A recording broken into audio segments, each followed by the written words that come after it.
Are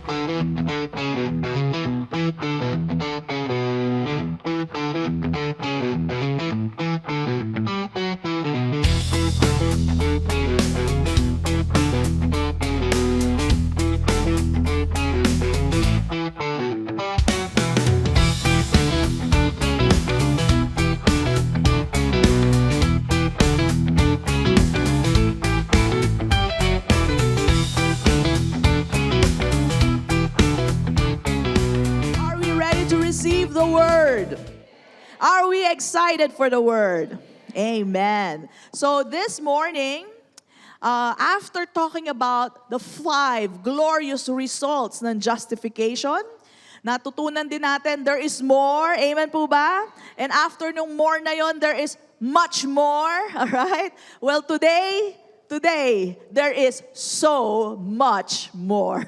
Akala mo nag-end na, pero gaya nga nang nabanggit ni Zach last week, sabi nga niya, God is, a gift that doesn't stop giving. No? Laging giving po. Gift na siya, pero it never stops. The giving never stops. No? The gift that never ends giving. Ayan. So much more. Sabihin natin lahat, so much more. And again, this is from the book of Romans, chapter 5. At nakikita po natin how Paul is, giving so much emphasis about justification. Napaka-importante po na naintindihan natin ang justification. Kasi pag hindi kayo settled dyan, hindi yan malinaw sa inyo, unang-una, sayang, no? Hindi nyo na-appreciate yung ginawa ng ating Panginoon. But there's so much that we have learned about the glorious results, di ba? Di ba? We have access to God, peace with God, di ba? Access to faith, etc. Ang dami ko pong binanggit sa inyo, hindi ko na po maisa-isa, but there is so much more. Meron pa po. Okay? And makikita po natin to. So there's so much attention, so much explanation from Paul, and I believe this is the heart of the Lord na pinararating po sa atin. Kailangan maintindihan natin the result of justification. Okay?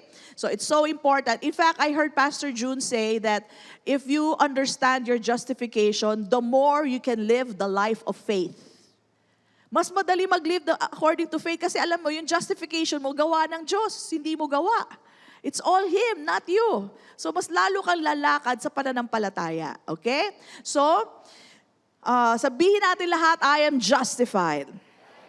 Sabihin natin, I am made righteous. Sabihin mo kung sa tabi mo, pinawalang sala na ako.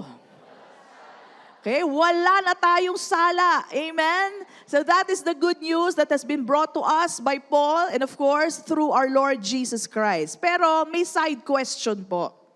May side question. Ano yung side question? So, ibig sabihin ba, dahil justified na ako, pinawalang sala na ako, pwede ko nang ulit-ulitin ang magkasala? Ang sagot? No. At as mas scriptural dyan, certainly not. Hindi tayo magpapatuloy sa kasalanan dahil lang tayo'y pinatawad na. No? Nilinis na tayo ng Diyos. Puting-puti ka na. You have been made holy. You have been cleansed by the precious blood of Jesus. Tapos maglulublob ka ulit sa putikan? Hindi ho yan ang kaisipan ng isang taong binago na ng Diyos. Alright? So, sabi ng iba, binayaran na Lahat daw past, present, future. Kaya tara na, magkasala na tayo. Chug, chug, chug, chug. Mag-inuman na tayo, sayawan na tayo. Walang masaya sumayaw? Okay lang yan. Pero yung mag-iinuman, magpapakalasing, di ba? At gagawa ng mga krimen, anyway, pinatawad na ako ni Lord. No? Gagawa ako ng kasalanan, anyway, pinatawad ako ng Lord. Nagkakamali po tayo. Hindi mo na iintindihan siguro what it took for you to be cleansed, right? From all your sins. It took the life and the blood of Jesus Christ. Dugo ng ating Panginoon at siya ay Diyos. Diyos na nagkatawang tao at yung dugo niya pinanlinis sa ating mga sala. Amen? So, a person who understand it that way, siguro hindi pa niya talagang naiintindihan ang ginawa ni Kristo ng Diyos para sa Kanya. Okay? So we have to understand this. It is the precious blood of Jesus. Hindi ginto, hindi pilak ang pinambili at pinambayad sa iyo, kundi dugo ng ating Diyos. Ibig sabihin, buhay niya kapalit ang iyong kalinisan. Buhay niya ang kapalit para ikaw ay ma-justify, mawala ng sala. Amen? Yun po, that is what it took. And we do not sin all the more. Instead, grace gives us the power to sin no more.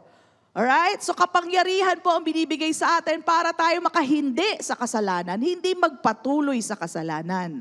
So ang biyaya ng Diyos ay para sa atin, intindihin mo na lang kung anong ginawa ni Kristo. Alright? And you know, I heard this story from a preacher answering the same question kasi may nagtanong daw sa kanya, since bayad na lahat ng aking kasalanan, past, present, and future, does it mean that I can now sin? No? I can now sin. Anyway, it's forgiven. At totoo naman yun. Totoo naman talagang pinatawad na. Ang sabi ng preacher, binigyan siya ng isang story.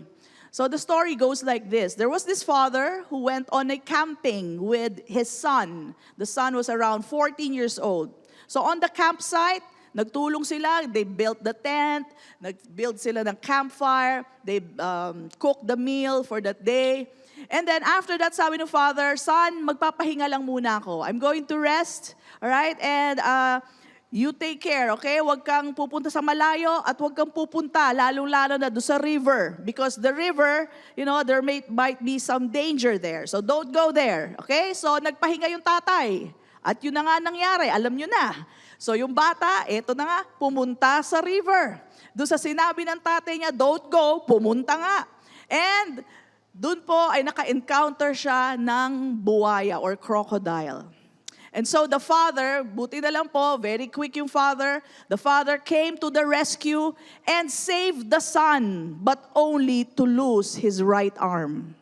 So natanggal po ang balat ng kanyang braso sa pagsagip sa kanyang anak, nabali ang buto, alright? And they went to the hospital, but they were not able to restore the right arm of the father. Okay? So that was the story that the preacher was saying. Now his question is this: if that son of that man went back to the river after 2 days, do you think he understood what happened to the father? What it took him to save the son, to save the life of the son? Sabihin natin, hindi niya naintindihan. Parang wala siyang naintindihan sa nangyari. No? So, it's the same thing with us. If we do not understand what it took for God to save us and to forgive us of all our sins, then maybe that's the reason na talagang sinasadya natin na magkasala at talagang gagawin ko to, wala akong pakialam, anyway, pinatawad na ako. Pero alam nyo, I'll give you a solution. There is a solution. Because hindi naman po mawawala ang inyong salvation. If you sin, and we still do sin, tama po ba? Nagkakasala pa tayo. Right? Don't you worry, the Lord will continually forgive us of all our sins dahil lahat po yan pinatawad na ng Panginoon. But this is the solution. Keep on hearing and hearing by the Word of God.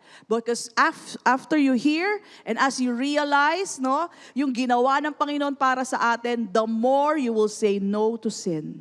Dahil ito ang dahilan kung bakit napako ang aking Diyos. Kung bakit napako si Jesucristo. Ito'y para sa aking mga sala. Hindi sa sala niya, it's not his sin. He knew no sin, but it was my sin that he paid at the cross. Amen? So it comes with revelation. It comes with revelation. And that's the grace of God for us, and we can walk that way. We say no to sin. Amen po ba? Amen? So, let us continue. Kung malinaw na po yun, let us now get to so much more. Sabihin natin lahat, so much more. Okay, let's read Romans chapter 5, 12 to 17. It says here, therefore, talking about justification, no? Just as through one man, this is Adam, through one man's sin, entered the world. Sa pamamagitan daw ng isang tao, nakapasok ang kasalanan, and death through sin. Ang kamatayan naman daw ay nakapasok sa pamamagitan ng kasalanan. And thus, death spread to all men. Kaya yung kamatayan daw po ay kumalat sa lahat ng tao because all sinned. And then it says, for until the law, sin was in the world. But sin is not imputed when there is no law. Nevertheless, death, ang kamatayan po, reigned. Ano yung reign sa Tagalog? Naghari.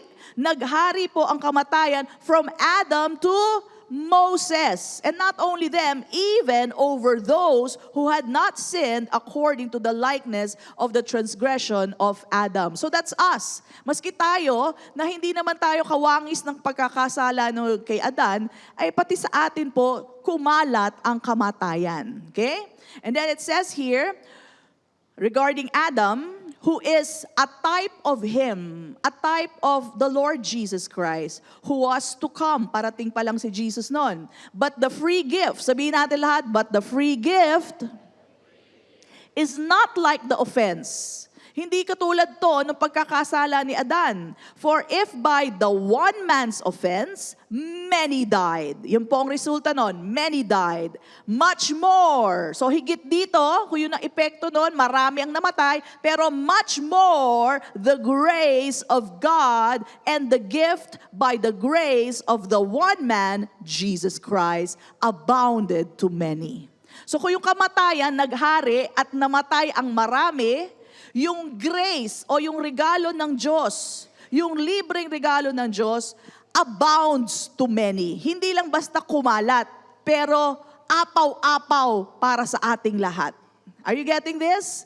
So mas higit ang biyaya ng Diyos. Mas higit ang regalo ng Diyos. Amen po ba? Malinaw po ba yon? And then sabi dito, and the gift is not like that which came through the one who sinned. For judgment which came from the one offense, no? Yung paghuhusga po, galing po yan sa kasalanan, resulted in condemnation. Kaya lahat po tayo ay condemned. But, sabihin natin lahat, but the free gift, yung regalo po na libre, no? Redundant yun kasi ang regalo naman talaga ay libre, which came from many offenses. Saan galing po yung regalo? Dahil sa marami nating kasalanan, alam nyo kung anong resulta?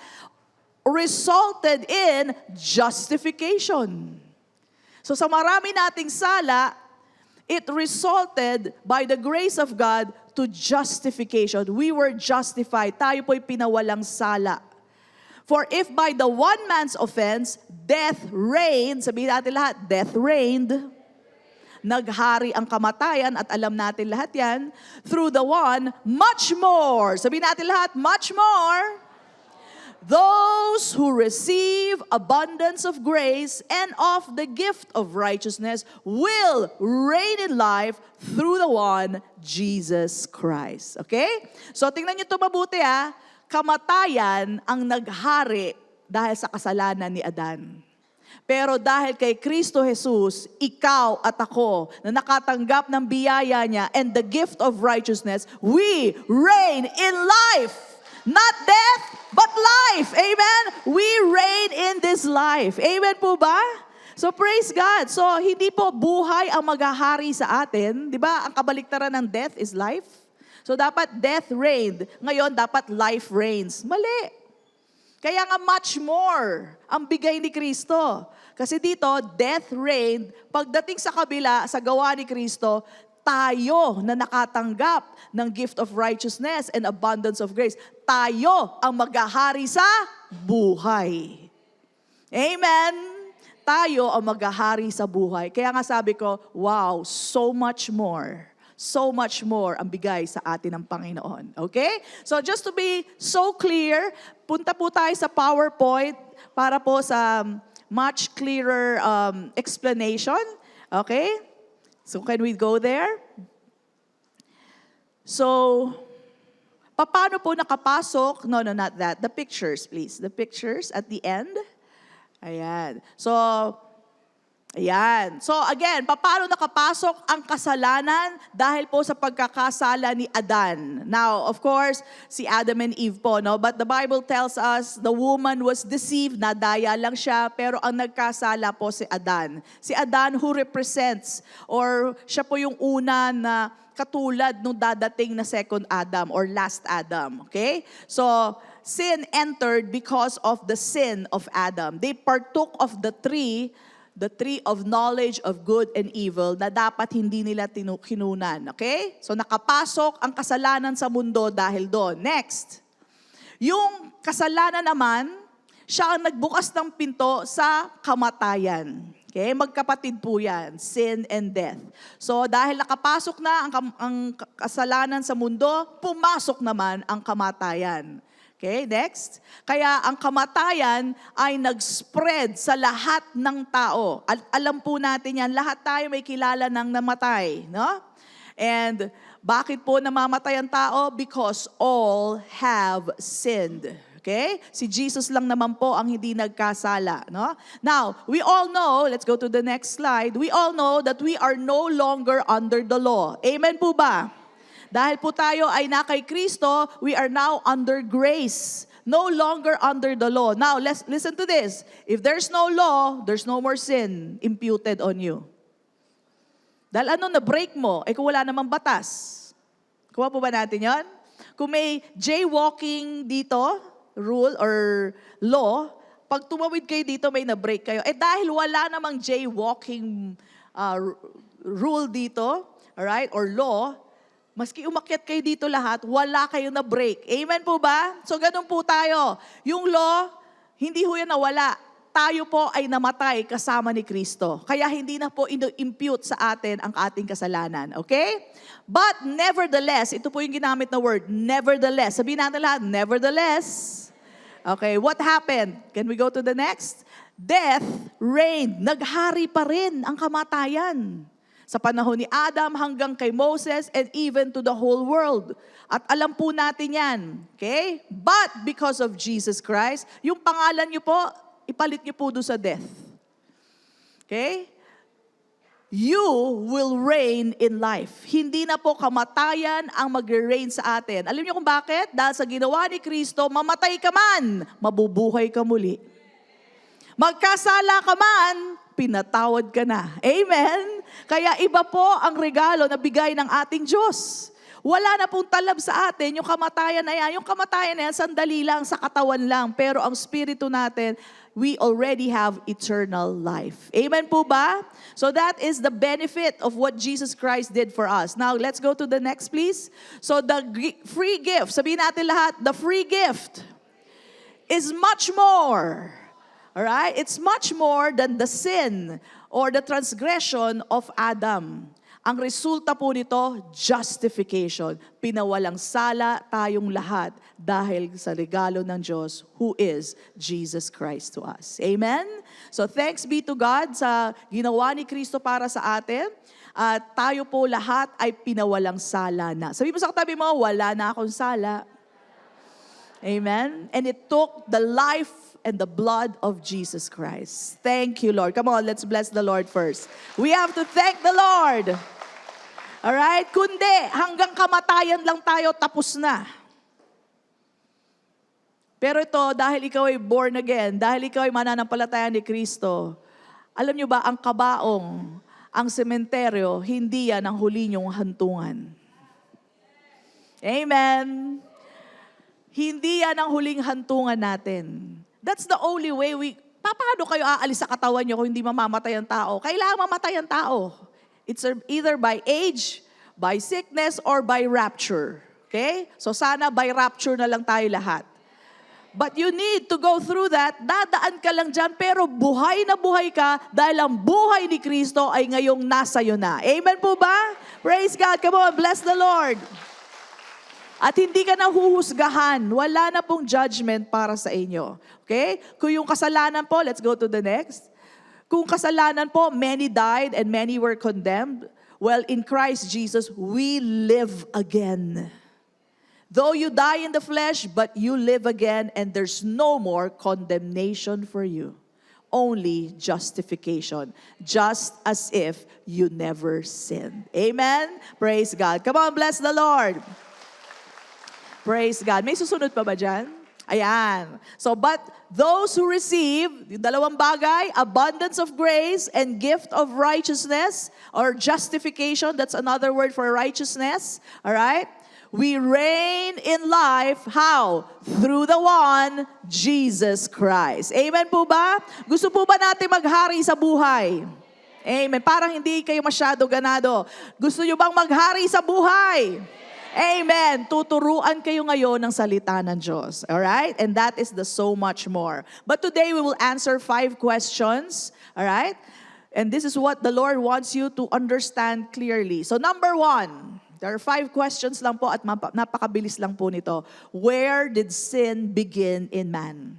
Okay? Nasagot na po kanina, but let's go to number 2 first. Why do I sin? Ba't ba tayo nagkakasala? Para maintindihan natin. Number 3, how our nature changes. Or para sa mga naniwala na kay Kristo, how did our nature change? Okay? Number 4, how to reign in life. Yan po sasagutin natin ngayon. And number 5, why will I reign? Bakit ba ako maghahari? Ayan. So, 5 bagay po sasagutin natin ngayon. Let's go to number 1. Where did sin begin? At ang sagot, through the one man, Adam. No? So sa kanya po nagsimula lahat. Adam sinned and sin entered the world. Death entered through sin. Death spread to all men. Naghari po talaga ang kamatayan. No? From Adam to Moses and all over the world. No? Everybody who lives on earth dies kasi naghari po ang kamatayan. Now, proof po yan. Gusto ko po idiin yan. Ang kamatayan ay naghari. Bakit? Kasi mamaya, ikaw naman ang maghahari. Kung gaano po ka-deadly ang kamatayan na kumalat sa buong mundo, ganun ka namang ka-powerful pag naintindihan mo ang katayuan mo kay Kristo. Amen? Okay. Number 2, this is the next question. Why do we sin? Bakit ba ako nagkakasala, Pastora? Because we inherited the sin nature of Adam. Lahat ng tao galing kay Adan. Kaya lahat ng tao ay nagkaroon ng nature of Adam. Okay? So you don't sin because you're bad. You sin because you inherited the nature of Adam. Kuha po ba natin yon? So sasabihin nyo, ay grabe naman, wala akong choice doon. Talagang wala kayong choice noon. Diba? Parang magulang nyo. Pinili nyo ba magulang nyo? Hindi, no? Paglabas nyo, ay, ikaw na nanay ko, ikaw na tatay ko. Diba? No choice. Pero mamaya, bibigyan kayo ng choice ni Lord. Okay? So, we inherited the sin nature of Adam. That's why we sin. Nasa nature na natin yan. Parang aso. Ba't kumakahulang aso? Kasi aso ang nanay niya at tatay niya. Di ba? Yun ang nature ng aso. Okay? So ang tao din po ay nagkakasala dahil ang nature ng pagkakasala ni Adan ay na-inherit po natin. Okay? So, as we said, ang kasalanan po pumasok, kaya ang kamatayan pumasok din po. Pero dahil kay Jesucristo, alright, mamatay ka man, mabubuhay ka muli. Magkasala ka man, hindi ka na huhusgahan. Bakit? Pinatawad na ang iyong mga sala. Amen? Come on, bless the Lord. Praise God. Okay, number 3 na po tayo. Malinaw lang ba? Dali lang po intindihin. Number 3, how does our nature change? Or paano po nang bago ang ating nature? Kasi if you are in Adam, ang kasunod po nun talaga kamatayan. Yun na talaga ang huling hantungan natin. Pero magbabago yan at nagbago na sa karamihan. Paano po? Through the free gift of God through His Son, Jesus Christ, our Lord. Amen? Dahil sa Kanyang libre, hindi nyo paghihirapan, mananampalataya ka lang kay Kristo, ikaw ay meron ng regalo sa Diyos, buhay na walang hanggan. Amen? So kung dapat putol na ang buhay na isang tao pagkatapos dito sa buhay niya sa lupa, hindi po yan ang mangyayari sa iyo kung ikaw'y mananampalataya. You now have the life of Jesus Christ. It's everlasting life. It is eternal life that you have received. Kaya maski mamatay ang katawan, buhay na buhay ang iyong spirito. Amen? So, from Adam's nature, we can have a new nature. Bagong nilalang. Binago ng Panginoon. How? Through the last Adam. Sino po ang last Adam? Kung may first Adam, may last Adam. Si Jesus Christ po ang last Adam. So, saan po nakasulat yan? Let's go through the verses first. 1 Corinthians 15:22. Ang sabi po dito, for as in Adam, all die. O, hanggang doon na lang yon. Basta kay Adam ka lang, lahat tiyak mamamatay. Even so, in Christ, all, sabihin natin lahat, all shall be made alive. So, hindi po sementeryo o urn ang huling hantungan ng tao. Kay Kristo Jesus, buhay na buhay ang taong mamamatay sa kanyang laman. Amen po ba?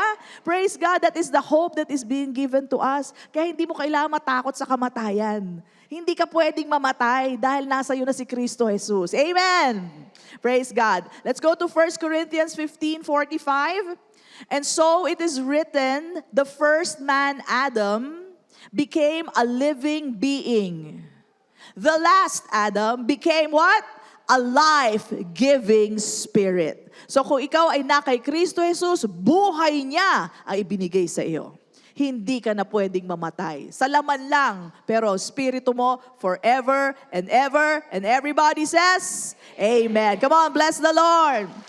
Dahil yan sa libreng regalo ng ating Diyos. Amen? Libre. Naniwala ka lang, wala kang ginawa para mapasa iyo ang buhay na walang hanggan. Amen?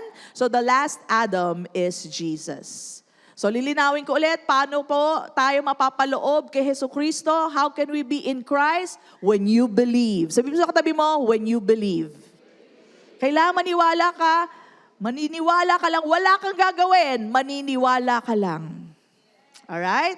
When you believe, you are no longer in the first Adam, nasa last Adam ka na, Jesus Christ, the life-giving Spirit. Amen? Buhay na walang hanggan ang meron tayo. Okay, so before, in Adam, wala tayong choice. Talagang kamatayan na ang dulo natin.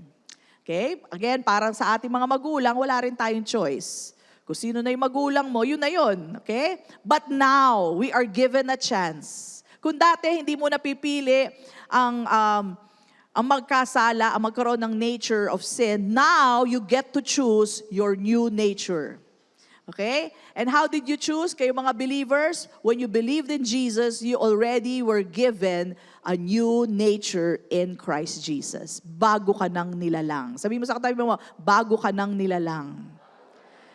If you're a believer, bago ka na. The old is gone, the new has come. Alright? Bagong nilalang na po tayo, ibang-iba na po ang ating spirit man sa spirito na isang taong hindi pa nananampalataya kay Kristo. Kung makikita lang yan sa x-ray, pero hindi nakikita sa x-ray, maski sa CT scan, hindi nakikita. Alright? Kung nakikita lang po ang itsura ng ating spirit man, mga believers, compared to the spirit man of unbelievers, iba po ang itsura. Because we have the Spirit of Jesus Christ. Alright? So now, we get to choose our new nature. Kung kay Adan, wala kang choice. Talagang sin nature na. Paglabas mo, may sin ka na. Wala kang choice. Sabihin ni Baz, bakit naman si Adan ganun? Tuloy, nagkaroon ako ng sin nature. Now, you get to choose. What nature do you want? The sin nature of Adam? Or the new nature in Jesus Christ? The new nature in Christ Jesus. Kung dati, hindi mo napili ang iyong ama. Okay? Ngayon, pipiliin mo na ang amang Diyos ko sa langit. Alright? O ang father of all lies, Satan. Of course, now we can choose the Father God. How? When you believe in the Lord Jesus Christ. It all is found when you believe in Jesus Christ. Amen po ba? Alright? So, nasa sa atin po ang choice. Dun sa mga hindi pa pinipili si Kristo, ito na po ang pinakamagandang pagkakataon. Napiliin nyo si Jesucristo. Para sa ganon, magkaroon ka ng bagong nature at bukod dyan, magkakaroon ka ng Ama na nasa langit. Alright? Ama natin sa langit ang ating Diyos. Amen po ba? This time, you get to choose. At nung panahon pa naman noon, sinabi na po ng Diyos, choose. Sabi niya, I set before you death and life. Ang sabi niya, choose life. Because life is none other than Jesus Christ. Jesus is the way, the truth, and the life. So when you choose Jesus Christ, you already chose life. Alright? So sabi mo sa katabi mo, na believer, sabi mo, congratulations. You made the best choice. Amen? That is the truth. Okay? So wala na po tayong sala, tayo'y ligtas na, tayo mga anak na ng Diyos, pinili mo na ang iyong Ama. Amen. Pinili mo na ang iyong new nature. Amen. Hindi na po ito yung old nature, new nature na po ang pinili natin. So alam niyo po, patas ang Diyos Lahat bibigyan niya ng pagkakataon mamili. Okay? So this is what we have received because we were justified through our Lord Jesus Christ. But there is so much more. Sabihin natin lahat, so much more. So ano po yun? We reign in life. Sabihin mo nga, I reign in life. So number 4 na po tayo. How to reign in life. Gusto po ba natin maghari sa buhay? Hindi tayo ang paghaharian ng buhay. Ay, walang sumagot. Hindi tayo ang paghaharian ng buhay. Di ba sabi nila, well, pag binangyaring masama, sabi nila, well, that's life. Alam mo naman, ang buhay.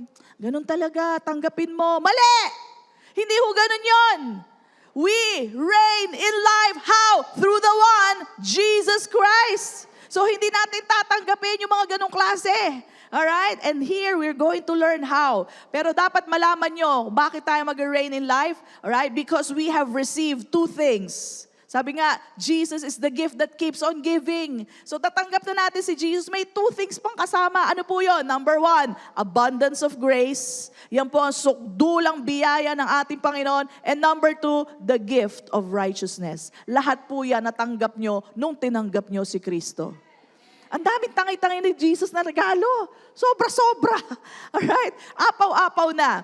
Okay? At sabi po, let me read the verse again. For if by one man's offense, si Adam po yun, death reigned through the one, much more. Sabihin natin lahat, much more. Those, sabihin natin lahat, those who receive. Alright? Those who receive, so tao po pinag-uusapan na, those who receive abundance of grace and of the gift of righteousness will reign in life. How? Through the one, Jesus Christ. So hindi na po kamatayan ang maghahari sa inyo. Ikaw na ang maghahari sa buhay mo. Amen. Paano? Through the one, Jesus Christ. Kailangan kasama si Kristo. Hindi pwedeng hindi kasama si Kristo. Hindi ka maghahari. Amen? So through the one, at nasa atin na si Kristo, kaya wala kang problema. Alright? So sa mga nag-iisip dyan, na walang plano sa akin si Lord, ba't ganon, ganito na lang ang buhay ko, hindi mo nalalaman. Pero na-reveal na. Huwag ka na manghula, huwag ka na pahula. Amen? Revealed na through the word, at ang sabi, ikaw ay maghahari sa buhay.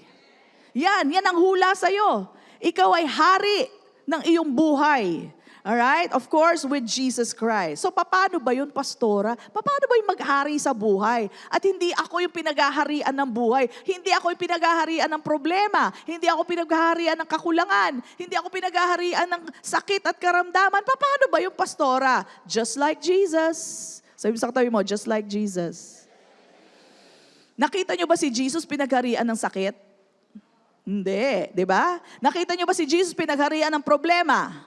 No. Temptation, trials, persecution. O, ganun ka rin.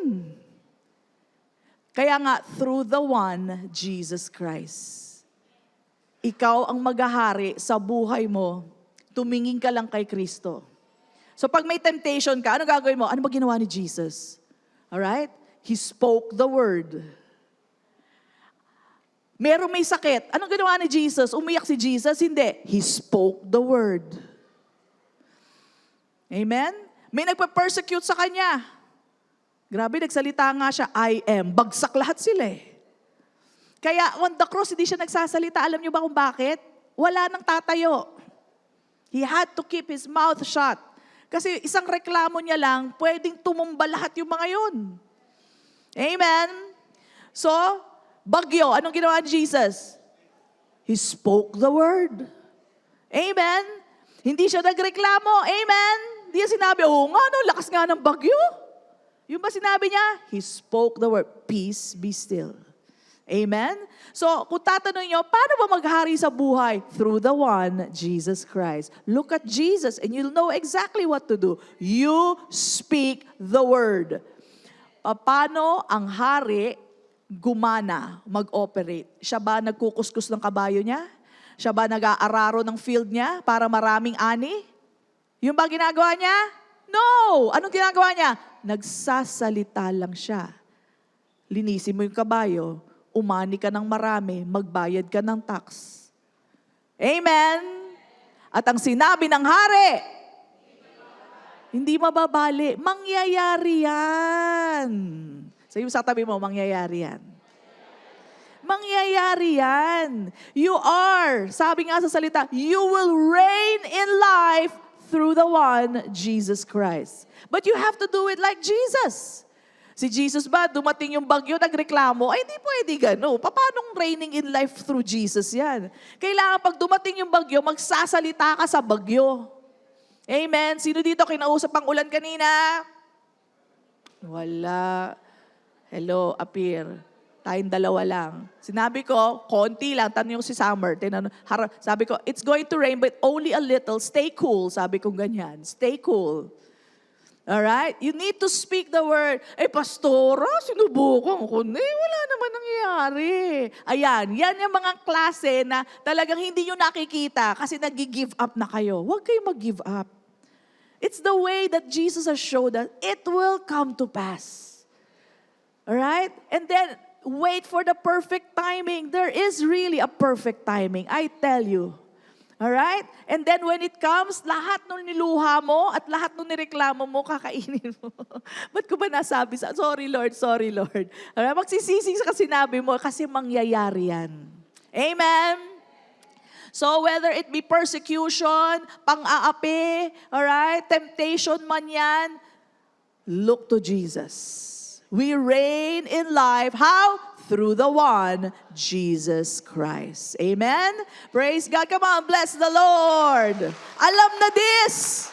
Alam na natin. Huwag lang kayo makakalimot kay Jesus. Diba? Minsan kasi yung sarili natin, inuuna natin, hindi, ganito gagawin ko, ganito. Nakalimutan mo na si Jesus. Si Jesus nagsasalita lang. Just like a true king. Amen. Tandaan nyo kung ano kayo. Alright? So sabi ng iba, pastora, bakit sa cross namatay siya? Why did he die on the cross? Isn't that defeat? No, it's his victory. And it's our victory. Akala nung kaaway, the enemy thought that was his end. Natalo niya si Jesus. No. The truth is, it was his way to have victory for all of us in this room. Para bayaran niya lahat ng ating pagkakasala. Ipanalo niya tayo lahat. Kaya pwede mo sabihin, ako ang nagwagi. Hindi ko kaya, Sister Maylin lang yun. Ako ang nagwagi. Diba? Dahil sa natapos, nagawa ni Kristo Jesus sa krus ng Kalbaryo. Come on! Kaya hindi ho pagkatalo yung sa krus. Yung mga walang alam, yun ang tingin nila, kawawa naman siya, no, namatay siya sa krus. Ang bait niya kasi. Yun ang tingin nila, hindi yun ang gawa. Ang nangyari doon, tinalo niya si Satan on the cross. Alright? Yung hindi magagawa ng batas na tayo linisin, siya ang gumawa, siya ang naglinis sa atin sa pamamagitan ng kanyang dugo. Siya ang nagbayad ng lahat. Kasi kailangan may magbayad Siya ang nagbayad lahat. Amen? Kaya tayo lahat malaya na. Amen po ba? So, tayo po ay maghahari sa buhay. Now, pag ginawa kang hari, huwag mo naman i-expect, lumuhod ka sa akin. Lord, hari ako. Hindi ganon. Ang maghahari kayo sa buhay nyo. Sa problema, sa kakulangan, amen. Sa sakit, karamdaman, amen. Sa mga weather, kayo po ang maghahari.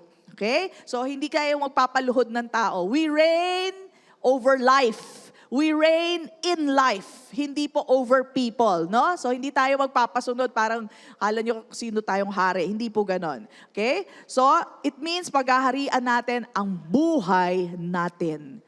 Hindi po tayo alipin ng buhay natin. Hindi tayo alipin ng trabaho natin. Amen. Hindi tayo alipin ng ating negosyo. Amen.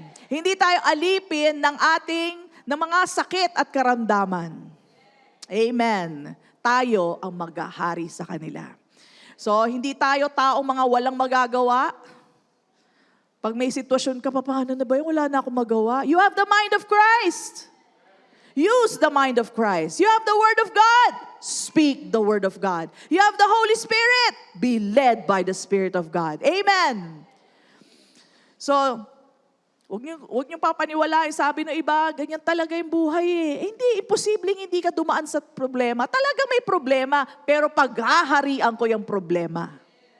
Yan ang tatandaan nyo. Bilang mga anak ng Diyos, kayo ang maghahari sa problema nyo. Amen? So, hindi tayo gugulangan ng buhay. Hindi tayo gugulungan ng buhay. Tayo magpapatakbo ng buhay natin. And again, how do we do that? You speak life to your life. You speak the Word of God. The Word of God is life. Amen? The Word of God is light. So kung may masakit sa iyong katawan, ang sasabihin mo? You are healed by the stripes of Jesus. Alam niyo, bago ko kumausap ng ibang tao sa umaga, kinakausap ko muna yung katawan ko. Pag may masakit, magaling ka na. You are healed by the stripes of Jesus. Kinuha na ni Jesus lahat ng sakit at karamdaman. Ako muna, kinakausap ko yung sarili ko. Alright? So you always speak the blessing, speak the word of God. And you know my favorite, na lagi ko ito ngayon binibigkas, kasi I know it's all in. Inclusive na po lahat. Yung bless the Lord, O my soul, and all that is within me, bless His holy name. Bless the Lord, O my soul, and forget not His benefits. Number 1, He who forgives all my transgressions. Amen? All my sins are forgiven. Number 2, ano number 2? Who heals all my diseases. Lagi ko yung dinideclare. Number 3, memorizing yan, napakaganda po. Parang isang bigkasan na ganyan. Number 3, who redeems my life from destruction. Meron bang pending destruction? Iniintay ang kaaway para sa'yo? Nakaprepare sa'yo? He redeems me from destruction, even from the grave. Okay? And then number 4, who crowns me or surrounds me with His tender mercies and His loving kindness. And then number 5, who satisfies my mouth with good things. Sabihin natin lahat, good things. Satisfied ako sa good things ni Lord. Because only good things come from the Lord. Amen? Who satisfies me with good things. Tapos ito pa, pinakamaganda, so that your youth is renewed like the eagles. O diba? Nakakabata. O diba? Nakakabata yan. Amen. At yan po ay salita ng Diyos. Always declare that. And you will always look fresh and young and happy. Amen. Come on, bless the Lord. You speak these words and it gives life to your life. Amen. Paghaharian mo ang buhay mo. Speak the word. Speak the word. Amen. Look for that in the book of Psalms. Okay? Speak the word when you are up and happy. Speak the word when you are down and lonely. Speak the word. All right? So, remember this. The words that you speak, you frame your life. Kayo ang humuhubog sa buhay nyo, sa mga sinasabi nyo. Eh kung puro sasabi mo, ang hirap naman ng buhay. Ay naku, tumal-tumal naman. Ay naku, ano ba yan? Puro problema na lang. Ayun, sakto. Kaya nangyayari sa'yo. Kasi yun lagi mo sinasabi. The same amount of effort that you use is the same amount that you will use to say, thank you, Lord, I am victorious. Thank you, Lord, I am healthy and strong. Thank you, Lord, I am blessed. Thank you, Lord, I am wealthy. It's the same effort. Sayang ang panahon. Sayang. Alright? So, say this today. Sabi mo, I am blessed. Sukdulang biyaya ay akin. Malakas ako. Malusog ako. Batang-bata ako. Amen. Praise God. Amen? So sabi ng iba, Pastora, wala naman nangyayari. Huwag mo sabihin yan. May mangyayari. Alam nyo, kung patatayuin ko dito yung mga magte-testify, may mga puturo ako dyan. Sasabihin nila, Pastora, ako yon. Alam nila ang epekto ng pagsasalita at sila ay naghahari sa kanilang buhay even right now. Come on! Many will testify. Kung matagal na kayo sa Faith Center, alam nila yon. And I pray that you discover it as well.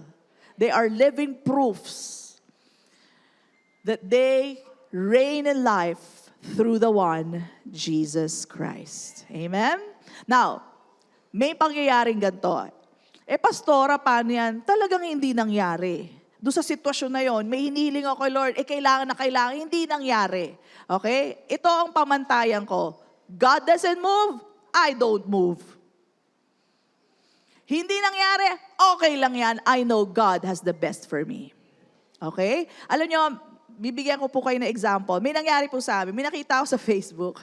Treatment, murang-mura lang. Okay? Parang detox, ganyan-ganyan. So anyway, sabi ko sa anak ko, halika, puntahan natin. So pinuntahan namin. So mura siya, binayaran ko. Tapos ititreat na ako. So nag-iintay kami doon. Now, in the treatment room, may interview muna. Tapos mamaya, kinuha yung blood pressure ko.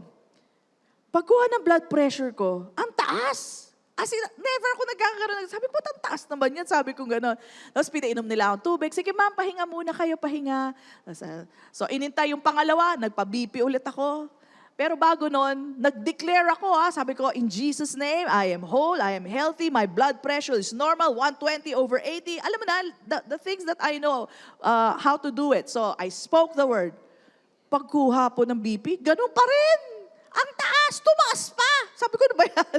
Okay? So, sabi, di ma'am, sige lang, pahinga lang muna kayo. Baka naman medyo, nagpalit pa nga ng nurse eh. Hindi nurse, parang, ano siya eh, yung sa rehab, basta nga naka-uniform sila ganyan. So, pinahinga ko, and then, tinake na naman yung BP ko. Ako naman, while waiting, declaration, prayer kami ng anak ko. Aba, hindi bumaba. Ang taas pa rin. Sabi ko, ba't ganun? Lord, ba't ganun? Naghintay na kami hanggang hapon, wala nangyari. Kasi nakabayad na ako eh. So sabi ng anak ko, ganito na lang mami, ako na lang. Sabi ko, sige, ikaw na lang. Sabi ko ganun. So siya, in short, siya po nagpa-treatment. Okay? Fast forward, nasa sasakyan na kami. Sabi niya sa akin, ma, buti na lang, hindi ka nagpa-treatment. Ang sakit! Sabi niya sa akin, sobrang sakit. Eh sabi, alam niyo po yung anak ko yon, nanganak yun, di nasaktan eh. Ang tibay niya eh. Sabi niya, sa panganganak, di ako nasasaktan. Eh ako po, konting anak lang talaga. Hindi ko kaya mga anak. Okay, pero nakaapat ako. Anyway, so yung anak ko, yung matibay sa pain. Ang tibay nun sa pain. Pero ako, konting kurot lang na sensitive ako. So anyway, sabi sa akin, buti na lang ma, hindi ka nagpa-treatment. Kasi sobrang sakit, hindi mo kaya, kilala kita. Sabi sa akin ng anak ko. Tapos sabi niya, ito pa. May marketing strategy pala sila. Pagkatapos, aalukin ka ng package na ang mahal-mahal. Tapos, okay lang yun eh. Okay lang yung alukin ka eh. Hindi marunong ng marketing na maayos. Dina-downgrade ka, sabi, ma'am, di mo lang aalagaan. Kasi humindi yung anak ko eh. Sabi sa akin, ma'am, alagaan niyo yung ano nyo, yung katawan nyo. Dapat po, inaalagaan nyo, kaya kayo ganto. Alam niyo yung gano'n, yung siniraan pa siya. Sabi niya, mabuti na lang, mami, hindi ka nagpa-treatment. Okay, so, masaya na ako doon. Ay, buti pala, kaya pala hindi ako nagpa-treatment. Pero may tanong pa rin ako kay Lord, Lord, bakit hindi bumaba yung BP ko? Okay, alam niyo, nag-BP ako pagdating sa bahay.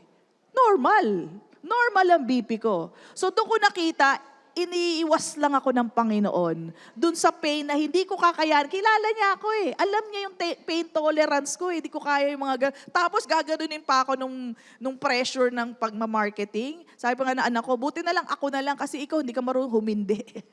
Ayan, madali akong bentahan. So anyway, yun, oo, may ganun ako eh. So anyway, talagang kumbaga, iniwas ako ng Panginoon. So that's why I say to you, if it doesn't happen, it's okay with me. I still trust my God. Alright? If God doesn't move, I don't move. If it doesn't close, then it's fine. Baka inilayo lang ako sa tiyak na kapahamakan. Nabenta mo nga, hindi naman pala magbabayad ng maayos. 1/4 lang ibabayad sa'yo. Ano ba naman say no? Na-deal mo nga, di ba? So, those are the things that I trust my God with. No? So, if God doesn't move, I don't move. Amen po ba? Alright, trust in the Lord. At maghahari tayo sa buhay. Makikita niyo yung sa dulo eh. Sa dulo niyo makikita, kaya pala ganon.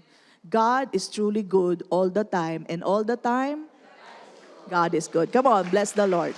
Hallelujah! So tayo lang po ay magpatuloy sa kanyang mga pangako. Possess, no? I-possess niyo yung mga pangako niya. Katulad na i-share ko sa mga business people natin kahapon. Pinangako na yan eh. Yung prosperity has been given to us. Hindi lang pinangako, ginampanan na ni Kristo. Jesus already was made poor so that you might be. So it means the promise is yours. The promise is yours. You just need to walk in it. Alright? So, paano ba yun? Maski anong sabi ng iba, huwag kang maniniwala sa kanila. Okay? Chismis lang yan. ang salita lang ng Diyos ang totoo. Amen? Sabi nila, ay naku, marami nagbebenta niyan. Pag nagbenta ka pa niyan, pare-parehas na lang kayo. So wala ka nga. Alam mo naman sabi ni Lord na yan ang bebenta mo. Okay? Huwag kayo tumulad doon sa mga Israelites. Alam niyo po yung nangyari sa Israelites? Alright? The land was already promised to them. Sabi sa kanila, this is your promised land. You are well able. Diba? Yun ang sabi sa kanila. Umuwi yung 10 spies. Sabi nung 10 spies, para tayong mga tipaklong sa mga higante na yon. Naniwala sila doon sa 10 spies. Alright? Ano nangyari? Lahat ng naniwala doon sa 10 spies, sa evil report. Bakit evil report? Kontra sa salita ng Diyos. Sabi sa kanila, sa inyo na yan lupa na yan. Gaya sinasabi sa inyo ng Panginoon, sa inyo na ang prosperity. Amen? Kaya lang naniwala sila doon sa 10. Sabi niya, we're not able to take that. Right? We are just like grasshoppers in their sight. Naniwala sila sa 10. Okay? Sino nakapasok? Yung 2 lang na naniwala sa salita ng Diyos, sa pangako ng Diyos. Sabi nila, we are well able to take the land. Only Joshua and Caleb and the rest of his generation entered the land. Bakit? Anong difference? Iisa lang yung promised land. What's the difference? Naniwala sila. Naniwala sila. It took 40 years. Paikot-ikot. Pero nakapasok sila. Amen. Baka natatagalan kayo. Makakaparating ka rin. Makakapasok ka rin sa lahat ng pangako ng Panginoon. Come on, bless the Lord. Only believe. Do not fear. Alright? Strengthen yourself. Alam ko, kilala ko ang Diyos. Tapat ang Diyos. Amen? So, again, we have the Word of God, so speak the Word of God. We have the mind of Christ, think like Christ. We have the Holy Spirit, be led by the Spirit of God. We have heavenly blessings, all the heavenly blessings, walk in the blessings of God. Amen po ba? So, by that, we rule over things that are contrary to the Word of God. Meron ba laban sa salita ng Diyos na ikaw ay magaling pero lumalaban ang kaaway? Binibigyan ka ng sakit at karamdaman, labanan mo yan. Speak the word. Sabi mo sa katabi mo, speak the word. Amen? Walk in the good health that God has given us. Alright? So ito po, we get to reign in life. Alright? In this life. Sabihin natin lahat, in this life. But there's so much more. Ready ba kayo sa so much more? Hindi lang dito sa buhay na ito, pero maging sa buhay sa afterlife. In life eternity, we reign with Jesus Christ here on earth. Amen. So sa mga nagsasabing walang plano si Lord sa akin, eto na maghahari ka dito sa buhay na to, maghahari ka pa sa buhay pagkatapos dito. Alright? So why will I reign? This is the last answer, last question and last answer. Because we were made kings and priests by Jesus Christ. All right? 2 Peter mentioned that, sabi, we are royal priesthood, a holy nation. Pero I would like to read from the book of Revelation. Sabihin natin lahat, book of Revelation. And it reveals Jesus Christ. Amen? So hindi ho nakakatakot ang book of Revelation. Basahin niyo po, blessed are you when you read the book of Revelation. Revelations 1:4-6. Sabi po, si John po nagsusulat, to the 7 churches. Sabihin natin lahat, 7 churches. Pag sinabi bang 7 churches, mga Hudyo ba to o mga Gentile churches?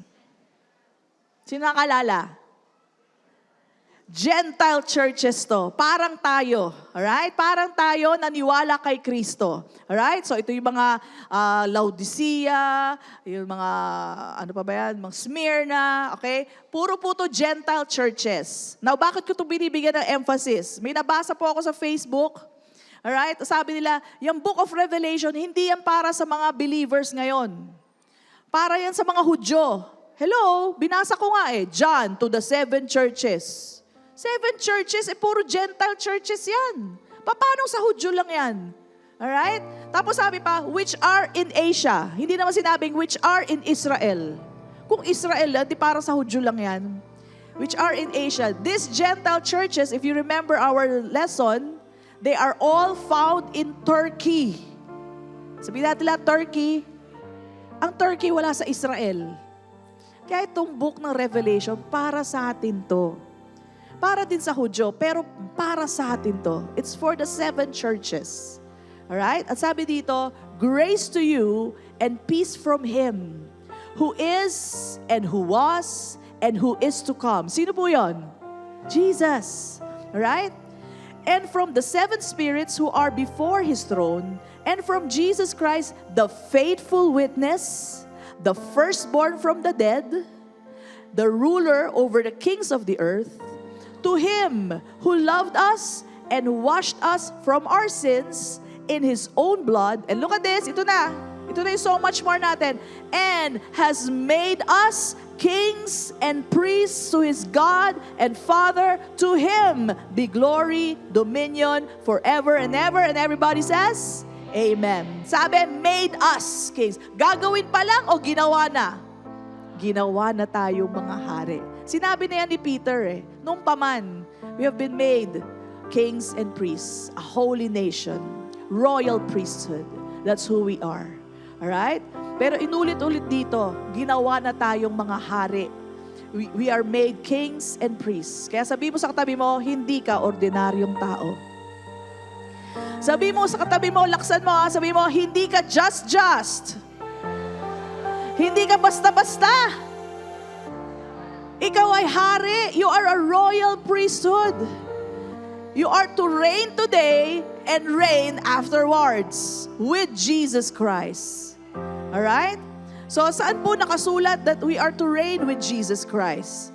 Alright? Sabi po sa Revelations 5:9, for you were slain, talking about Jesus, and have redeemed us to God by your blood out of every tribe and tongue and people and nation, and have made us what?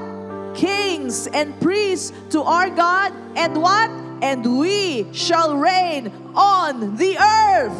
Amen? Maghahari po tayo dito sa lupa. Parang hindi kayo excited. Maghahari po tayo sa lupa. Kasama natin si Jesus. Now, when will this take place? Pagkatapos po ng rapture, magse-celebrate tayo sa langit. 7 years dito, Great Tribulation.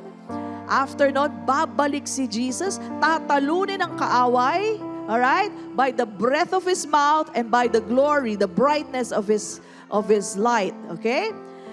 Tutumba po ang kaaway. Tayo, papalakpak lang tayo. Amen? At pagkatapos, dahil nandito na tayo sa lupa, maghahari tayo dito sa lupa.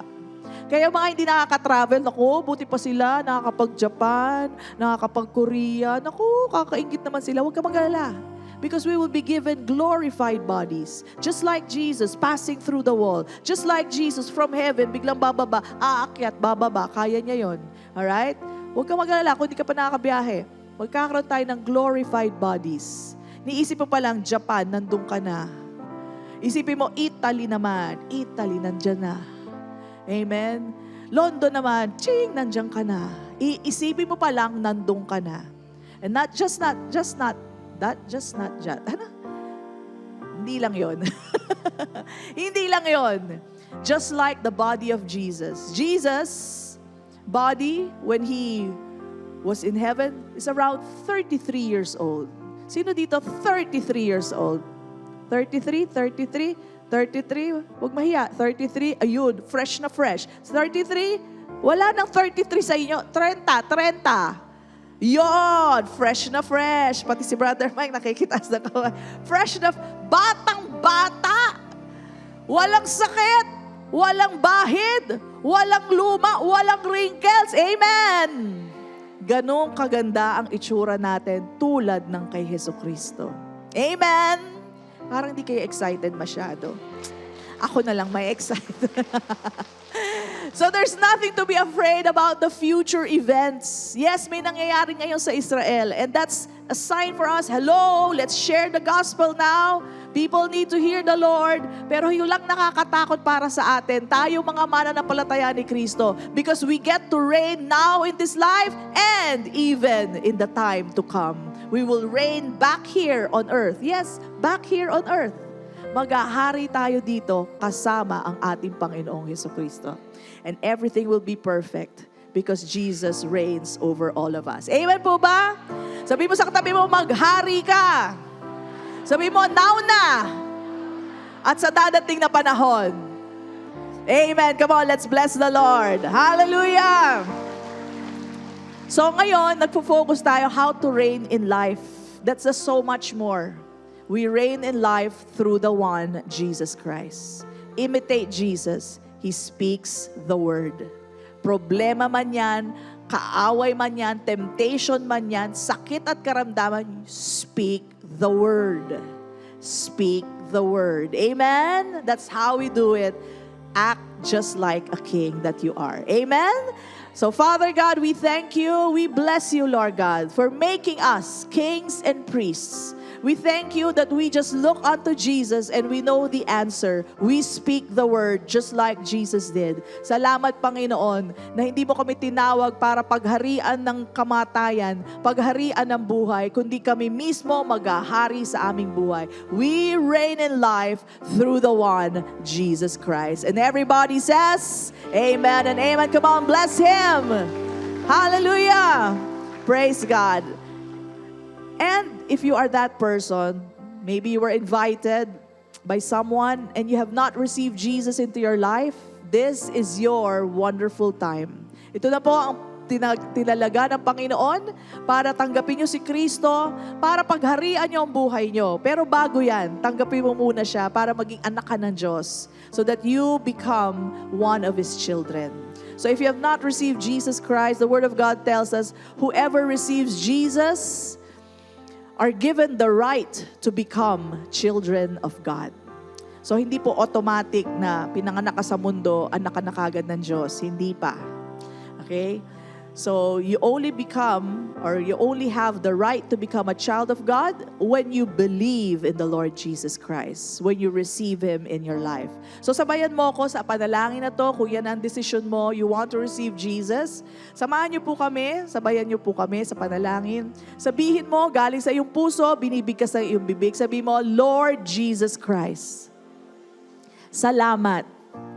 I declare you now as my Lord, as my Savior, and I believe I am now a child of God. I believe you have cleansed all my sins, paid for all my sins. I am now made holy. I am now cleansed by your blood. I believe in you, Jesus, and I believe in the Father God. Maraming salamat. Ako ay ligtas na. May bagong buhay, bagong nilalang, at may buhay na walang hanggan. Itong aking deklarasyon, itong aking panalangin, sa pangalan mo, Jesus, at lahat ay magsabi ng Amen and Amen. Come on, bless the Lord. Hallelujah!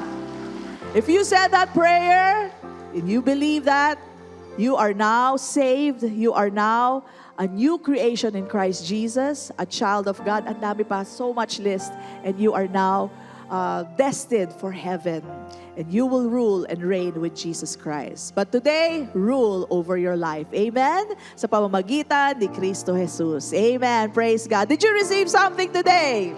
Amen. Come on, bless the Lord. Salamat, Panginoon.